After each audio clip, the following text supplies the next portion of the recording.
দেখুন, আজকের ভিডিওতে আমি ট্রান্সফরমারের খুবই গুরুত্বপূর্ণ একটি টার্ম অর্থাৎ হিস্টেরেসিস লস সম্পর্কে আলোচনা করব।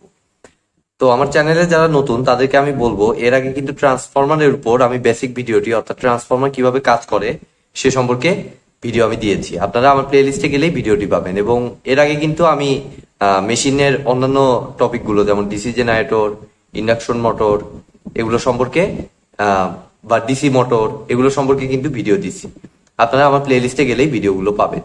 ঠিক আছে, তো আমি দেখুন গত ক্লাসে যা আলোচনা করেছি সেটার সাপেক্ষে আমি কিছু আলোচনা এখানে করব। তো প্রথমত আমাদের ট্রান্সফরমারের দেখুন বেসিক কাঠামোটি আমি আঁকিয়ে রেখেছি। এটা আমার এইচটি সাইড আর এটা এলটি সাইড। এইচটি বলতে হাই টেনশন হাই ভোল্টেজ। ঠিক আছে, এইচটি বলতে মেইনলি আমরা বুঝি ট্রান্সফরমার মানে হাই ভোল্টেজ সাইড, আর এলটি বলতে আমাদের লো ভোল্টেজ সাইড। তো এখানে আপনারা দেখুন যে আমি কিন্তু যে কেবল ইউজ করছি, এখানে হাই ভোল্টেজ সাইডে সবসময় কয়েল বেশি থাকে। ঠিক আছে, টার্নস নাম্বার বেশি থাকে। দেখুন কয়েলের সংখ্যা বেশি, প্যাচ সংখ্যা বেশি, এখানে কিন্তু প্যাচ সংখ্যা কম। কারণ এই ভোল্টেজটা ডিপেন্ড করে হলো কয়েলের নাম্বারের উপর। কয়েলের নাম্বার যত বেশি হবে তত বেশি ভোল্টেজ ইনডিউসড হবে। ঠিক আছে, এবং কারেন্টটা হবে তার অপোজিট। ঠিক আছে, কারণ আমাদের প্রাইমারি এবং সেকেন্ডারি সাইডে পাওয়ারটা সেম রাখতে হয়। তো পাওয়ারটা সেম রাখা মানে কি, পাওয়ার পি ইকুয়াল টু আমরা জানি কি ভি ইন্টু আই। তাহলে আমি সেম পাওয়ার যদি এখানে রাখতে চাই, আপনারাই বলুন যে ভোল্টেজ এখানে বেশি আর এখানে কম, তাহলে সেম পাওয়ার করতে হলে কারেন্টটা আমার অবশ্যই কি হইতে হবে, যেখানে বেশি ভোল্টেজ আছে সেখানে কারেন্টটা হইতে হবে কম, আর যেখানে কম ভোল্টেজ আছে সেখানে কারেন্টটা হইতে হবে বেশি। তো এই বেশি কারেন্ট যেহেতু এলডি সাইডে, তার মানে বেশি কারেন্ট হবে। এই বেশি কারেন্ট যাতে তার কয়েলটাকে পুড়িয়ে, বেশি কারেন্টের কারণে কয়েলটা যাতে পুড়ে না যায়, সেই কারণে বেসিক্যালি এই এলডি সাইডের তারটাকে একটু মোটা রাখা হয়। ঠিক আছে, এইচডি সাইডের তুলনায় এলডি সাইডের তারটাকে আমরা মোটা রাখবো। ঠিক আছে, তো এখন দেখুন আমাদের হিস্টেরেসিস লসটা কি জিনিস। তো এখানে দেখুন আমি ভোল্টেজ দেওয়ার কারণে এখানে একটা ম্যাগনেটিক ফ্লাক্স তৈরি হবে। তো এই ম্যাগনেটিক ফ্লাক্সটা পুরা কোর জুড়ে থাকবে। এই যে এই অংশটা, এই পুরো ফ্রেমটা, এই ফ্রেমটাকে আমরা বলি হলো ম্যাগনেটিক কোর। ঠিক আছে, এবং এটা কিসের তৈরি, আমাদের এটা কিন্তু গুরুত্বপূর্ণ একটা জিনিস। ট্রান্সফরমারে এই কোর গুলো তৈরি করা হয় হলো আয়রন দিয়ে। কেন আয়রন দিয়ে তৈরি করা হয়, তার কারণটা হচ্ছে আমরা একই সাথে এই পুরো কোরের ভিতরে ইলেকট্রিক্যাল ধর্মটাও রাখতে চাই, প্লাস আমাদের ম্যাগনেটিক ধর্মটাও রাখতে চাই। তো আমরা ছোটবেলায় অনেক কিছু চুম্বক দেখলে আমরা অনেক আকর্ষিত হইতাম, চুম্বক আমাদের অনেক ভালো লাগতো। তো চুম্বক বেসিক্যালি লোহাকে আকর্ষণ করে। তো সেই কারণে ভালো চুম্বকত্ব পাওয়ার জন্য আমাদের বেসিক্যালি এটাকে তৈরি করা হয় আয়রন দিয়ে। ঠিক আছে, যেহেতু আয়রন আমার চুম্বক হিসেবে ভালো আচরণ করে, সেই কারণে এটাকে তৈরি করা হয় আয়রন দিয়ে। এবং একই সাথে আয়রন কিন্তু একটা কন্ডাক্টর, খুব ভালো কন্ডাক্টর না হলেও মোটামুটি একটা লেভেলের কন্ডাক্টর, যার কারণে এই কোডটাকে বেসিক্যালি তৈরি করা হয় হলো আয়রন দিয়ে। তো আমি দেখুন, আমি এই সাইড থেকে ধরেন যে ভোল্টেজ আমি ইন করলাম। তো ভোল্টেজটা ইন করলে আমার কি হবে, এই কয়েলের অ্যাক্রস একটা ইএমএফ ইনডিউসড হবে এবং তার কারণে একটা ফ্লাক্স তৈরি হবে। সেই ফ্লাক্সটা গিয়ে এই সেকেন্ডারি সাইডে কয়েলটাকেও ভোল্টেজ ইনডিউসড করাবে। কিভাবে, এই পুরো ইয়েটা একটা ম্যাগনেট তৈরি করবে। ঠিক আছে, ইলেকট্রিসিটির কারণে, এই সাইডে ইলেকট্রিসিটির কারণে এখানে একটা ম্যাগনেট তৈরি হবে। সেই ম্যাগনেটটার কারণে এই সেকেন্ডারিতে আমরা ভোল্টেজ পাই, বা ভোল্টেজ এবং কারেন্ট পাই। ঠিক আছে, ফ্যারাডের ইলেকট্রোম্যাগনেটিক ইন্ডাকশন ল অনুযায়ী। তো এভাবে মেইনলি আমাদের ভোল্টেজ এবং কারেন্টটা তৈরি হচ্ছে।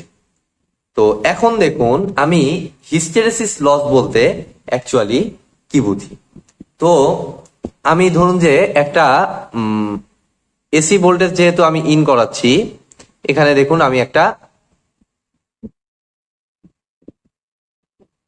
এসি কার্ভ নিলাম, টাইমের রেসপেক্টে একটা এসি সিগন্যাল আমি মনে করুন এদিক দিয়ে দিচ্ছি। এটা হচ্ছে মেইনলি এই সাইড দিয়ে যে ভোল্টেজটা আমি ইন করাচ্ছি। তো এখন যখন আমি এখানে ইন করাবো ভোল্টেজটা, তখন কিন্তু এই ভোল্টেজের কারণে এখানে একটা ফ্লাক্স তৈরি হবে। তো তো ভোল্টেজের সাথে ফ্লাক্সের সম্পর্ক কি? সরাসরি হচ্ছে প্রপোর্শনাল। অর্থাৎ ভোল্টেজ যত বাড়বে আমাদের ফ্লাক্স তত বাড়বে।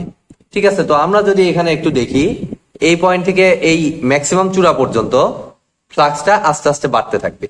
আমরা কিভাবে দেখতে পারি? লাইক মনে করুন যে এই পয়েন্টগুলোতে কিছু ফ্লাক্স আমি চিন্তা করতেছি। ফার্স্ট এই পয়েন্টটা, এখানে ধরুন যে ফ্লাক্স 0, তারপরে কিছু বাড়লো, তারপর আবার কিছু বাড়লো ফ্লাক্স, তারপরে ম্যাক্সিমাম পয়েন্টে যায় সর্বোচ্চ ফ্লাক্স এলো। কারণ আমার কি এই পয়েন্টে আমার কি আমার ইয়েটা বেশি, সর্বোচ্চ। বা আমি এটাকে লাইক এইভাবে না দেখিয়ে আমি এক কাজ করি, আমি স্ট্রেট লাইন আকারেই দেখাচ্ছি। যেহেতু প্রপোর্শনাল টু, তাহলে ভোল্টেজ যত বাড়বে ফ্লাক্সও তত বাড়তে থাকবে। ভোল্টেজ যত বাড়াবো ফ্লাক্সটা তত বাড়াইতে পারবো। অ্যাকচুয়াল কার্ভটা এরকম না, আমি জাস্ট আপনাদের বোঝানোর জন্য এভাবে আঁকাইলাম। তো তারপরে আবার দেখুন, এখান থেকে এখানে কিন্তু ভোল্টেজ আবার কমতেছে। তাহলে এখানে আমার লাইক এরকম মনে করুন। ঠিক আছে, আচ্ছা এটা এক কাজ করি, এইটার আকারেই আমি নেই, যেহেতু প্রপোর্শনাল টু, এটা টাইমের রেসপেক্টে নিচ্ছি। ফ্লাক্সটা দেখুন, এই যে এটা যেভাবে বাড়তেছে এটাও সেই অনুযায়ী বাড়তেছে, হয়তো ভ্যালুর কম বেশি হবে। এখানে ভ্যালু যদি একরকম হয়, এখানে ভ্যালুটা অন্যরকম। এটা কিন্তু ফ্লাক্সের, আর এটা হচ্ছে আমার ভোল্টেজের। যে ভোল্টেজটা আমি এখান থেকে সাপ্লাই করতে, ধরুন ES voltage, EP voltage supply করলাম, তাহলে এটা হচ্ছে ইপির কার্ভ, টাইমের সাথে ইপির কার্ভ, আর এটা হচ্ছে টাইমের সাথে ফ্লাক্সের কার্ভ। তারপরে দেখুন আবার কমলো, তারপরে আবার এদিকে নেগেটিভ দিকে, অর্থাৎ অপোজিট দিকে ফ্লাক্স তৈরি হবে। তো এই অপোজিট দিকের ফ্লাক্সটা আমি কিভাবে বুঝাবো? আমরা জাস্ট একটা জিনিস মাথায় রাখি, যে এখানের ফ্লাক্সটা যেদিকে, এখানকার ফ্লাক্সটা তার অপোজিট দিকে। তো ফ্লাক্সের কারণে এখানে তৈরি হয় মেইনলি চৌম্বক ক্ষেত্র বা চুম্বকে পরিণত হয়। এখন এই চুম্বকটা কিন্তু আমার সবসময় কন্টিনিউ থাকতেছে, ইলেকট্রিসিটি কন্টিনিউ আছে, মানে এইখানকার ফ্লাক্সটাও কন্টিনিউ আছে। আর ফ্লাক্সের কারণে এটা চুম্বক হিসেবে অনেকটা পার্মানেন্ট চুম্বকের মতো কাজ করবে। ঠিক আছে, তো এখানে যেহেতু ফ্লাক্সের ডিরেকশন অপোজিট দিকে, তাহলে আমরা কি বলতে পারি যে চুম্বকের ধর্ম অনুযায়ী এইটাকে আমি বলতে পারি নর্থ পোল, এবং এটাকে কিন্তু আমি বলতে পারি মেইনলি সাউথ পোল। কতটুকু? এখান থেকে এই পর্যন্ত যে ফ্লাক্স, এইটুকু অংশকে আমরা বেসিক্যালি বলতে পারি নর্থ পোল, এবং এখান থেকে এই পর্যন্ত যে ফ্লাক্সটা, সেটার কারণে যে চুম্বক ক্ষেত্র, সেটাকে আমরা বলতে পারি সাউথ পোল। ম্যাগনেটিক নর্থ আর সাউথ অপোজিট, যেহেতু ফ্লাক্স অপোজিট দিকে, সেই কারণে আমাদের ইয়েটাও অপোজিট দিকে, নর্থ পোল এবং সাউথ পোল। তো এখন আমরা একটা জিনিস জাস্ট এখানে বুঝবো, নর্থ পোল সাউথ পোল তো তৈরি হলো, এটা আমরা বুঝলাম, কিন্তু এখনো আমি হিস্টেরেসিস লসের ভিতরে ঢুকতে পারি নাই। তার অবশ্যই কারণ আছে। তো এখন হচ্ছে সেই বেসিক জিনিসটা আমি আপনাদেরকে বলবো, সেটা হচ্ছে যে আপনারা যখন ছোটবেলায় চুম্বক নিয়ে খেলা করেছেন, সে সময় দেখবেন যে একটা লোহার দণ্ডকে চুম্বক দিয়ে আকর্ষণ করাইছেন। আকর্ষণ করার পর কিছুক্ষণ সময় আপনি ওই চুম্বকের সাথে এটাকে রেখে দিচ্ছেন। ধরুন যে এটা লোহা, আর এটা হচ্ছে এটা লোহা, এটা চুম্বক, আমার হাতটা হচ্ছে লোহা। তো চুম্বক দ্বারা আকর্ষণ হলো, কিছুক্ষণ রেখে দিলেন, তারপর ছেড়ে দিলেন। তো কিছু সময় কিন্তু এটা আমার এই লোহাটা লাইক চুম্বকের মতো আকর্ষণ করবে। অন্য একটা লোহা নিয়ে আসলে দেখবেন যে এই লোহার সাথে আকর্ষণ করবে চুম্বক সরে নেওয়ার পরও কিছু সময় পর্যন্ত। ঠিক আছে, এখন কিছু সময় পর্যন্ত এটা এই ঘটনা করবে। তো এটাকে কিন্তু ম্যাগনেটিক সার্কিটের আলোচনায় এটার একটা আলাদা নাম আছে, খুবই গুরুত্বপূর্ণ একটি টার্ম, সেটাকে বলা হয় হচ্ছে রেসিডুয়াল ম্যাগনেটিজম। ঠিক আছে, আমি টার্মটা লিখে দিচ্ছি সরাসরি, রেসিডুয়াল ম্যাগনেটিজম। বাংলা নাম হচ্ছে অবশিষ্ট চুম্বকত্ব। এই চুম্বক সরায় নেওয়ার পরও কিছুক্ষণ সময় যেতে সে চুম্বকের মতো আচরণ করতেছে, সেই ধর্মটাকে মেইনলি বলা হয় হচ্ছে চুম্বকের রেসিডুয়াল ম্যাগনেটিজম বা অবশিষ্ট চুম্বকত্ব। তো এখন দেখুন, আমার কিছুক্ষণ সময় পর্যন্ত ফ্লাক্সটা এদিকে কাজ করতেছে। কতক্ষণ পর্যন্ত? এই যে এখান থেকে পজিটিভ হাফ সাইকেল পর্যন্ত ফ্লাক্স, এবং কিছু সময় পর্যন্ত তার নেগেটিভ হাফ সাইকেল যখন যাচ্ছে ফ্লাক্সটার অপোজিট দিকে। অর্থাৎ এই ডিরেকশনের জন্য আমার হচ্ছে সাউথ পোল, আর এই ডিরেকশনের জন্য পুরো ম্যাগনেটিক কোডটা কাজ করবে নর্থ পোল হিসেবে। তো নর্থ পোল থেকে সাউথ পোলের যে স্টেট চেঞ্জ করা পয়েন্টটা, সেটা হচ্ছে এই জিরো ক্রসিং পয়েন্ট। এখানে যে কিন্তু তাদের মধ্যে একটা সংঘর্ষ তৈরি হবে বা কলিজন তৈরি হবে। কেন সেটা তৈরি হবে? কারণ নর্থ পোল কিন্তু তার রেসিডুয়াল ম্যাগনেটিজম ধর্মটা ধরে রাখছে। ঠিক আছে, যে উদাহরণটা একটু আগে দিলাম, যে লোহা দ্বারা চুম্বক দ্বারা লোহাকে আকর্ষণ করার পর কিছু সরায় ফেলার পরও লোহার মধ্যে চুম্বকের ধর্মটা কিছুক্ষণ থাকে।